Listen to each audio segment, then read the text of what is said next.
Hi everyone, welcome to my YouTube channel JK Tutoring.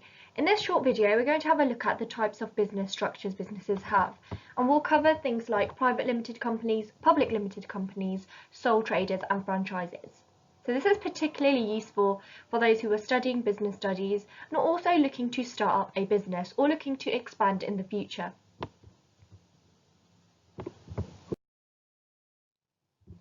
So the first form of a business organisation we're going to have a look at is a sole trader. This is the owner and manager of the business, and it usually consists of one person being the sole trader of the business. There's many advantages to this. You're your own boss, making your own decisions. You can decide how many hours to work, and the business is particularly specialised on your interests. It's easy to set up, you can make all the decisions, you've got complete control and you keep all the profit. However, there are disadvantages to being a sole trader. Now, as much as everyone likes being their own boss, there are going to be some risks associated with this. One of these is unlimited liability. For whatever incurs within the business, any debt incurs within the business, it is all on you, so you have to pay it all off. So this is called unlimited liability. The other thing is that you may not be able to raise a sufficient amount of finance. Now, if you're a partnership, you're most likely to get a loan from the bank. Whereas as a sole trader, you might not have enough funds within your bank account to show that you're able to pay off your debt or pay off your monthly rent or whatever it is. As a sole trader, you also have to work long hours. No doubt that it is a lot of hard work. It may be difficult to compete with larger rival firms, depending if you're a startup or if you've been in business for a long time, and you may not have the essential business skills to run it by yourself. Therefore, you may need to expand or hire a few new people.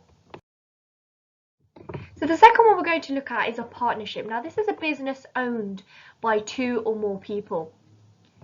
These can be lawyers, architects, doctors, and there are many advantages to having a partnership. For example, great access to finance and sole traders. As I said in my slide before, it is much easier to apply for a loan than being a sole trader. You have shared decision making, which can be an advantage and a disadvantage as well. Another good thing about this, which I particularly like, is that you've got a reduced workload. You don't have to do it all by yourself. You've got that person to help you. And it is easy to set up, as you can have a deed of partnership. The disadvantages of this, again, unlimited liability. You have to share your profits, so you might not get the cut out of it or return on capital investment as you originally thought of. So now let's have a look at a private limited company. With this, shareholders and directors often are the same people, such as family and friends. You cannot buy shares on the stock exchange. It's comparatively small and it's difficult to raise additional finance, so you would probably need collateral as. Whereas with a public limited company, you've got a larger number of shareholders, large organisations, you can buy shares on the stock exchange and your owners are the shareholders. Now, the disadvantages of this is that setting up a PLC is very costly. For example, getting all your legal documents sorted. Directors' decisions also may be influenced, so you may be forced by shareholders to pay more in dividends and retain less profit for growth. There may be a risk of takeover as well, so 51% ownership of shares become the new owner. And publication of accounting information is much stricter for a PLC. So let's have a look at a franchise. This is the right to use the name of an existing business. So there's many advantages and cons of having a franchise. Now, we know that franchise is mostly successful. The franchisee is allowed to use the franchise's brand name. So all that marketing is already kind of paid for. The brand recognition is already there, so you don't have to put money into that. The franchisor itself will provide you with training and support, ongoing support, which you always need, a mentor to help you. The franchisor will have checked the quality of the supplier, so your supplier is going to be the one that is used across the chains. And less business failure because the brand, again, is already well established, so you're just taking that on.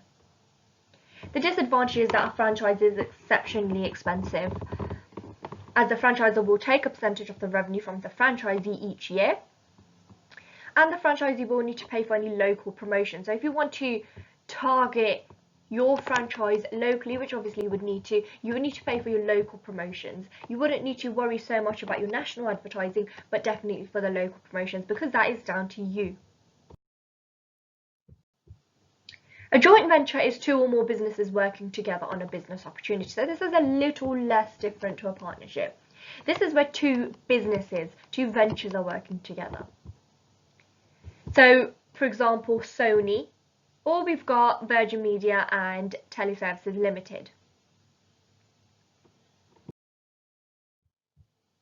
The advantages of that, it reduces the risk and costs for each company. As you're working together, you can bring in more expertise to the venture, and market and product knowledge can be shared.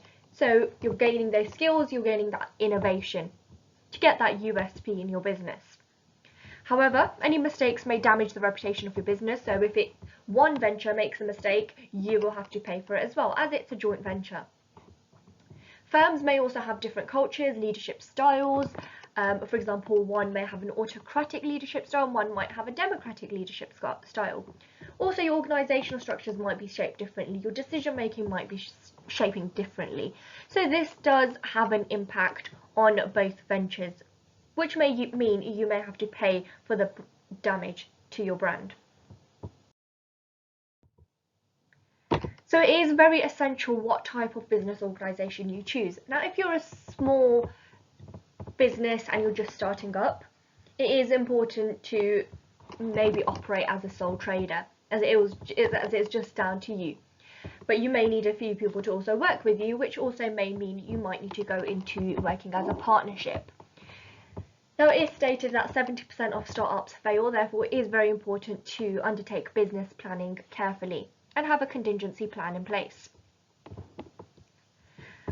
So as a business grows, they will either seek to become a franchise or a private limited company or a public limited company. Now, this is for many reasons. For example, to reduce the financial risk to owners, or you can't take on that pressure. And again, the main reason is that greater source of capital. You'll get that extra capital, you'll get an extra loan or grants, the bigger your business is, and the bigger you'll be able to expand and grow, increase your revenue and increase your profit, thereby leading to a successful business. So thank you all for watching, and if you did like this video, click the thumbs up icon below, leave a comment, subscribe and share this video to all your family and friends.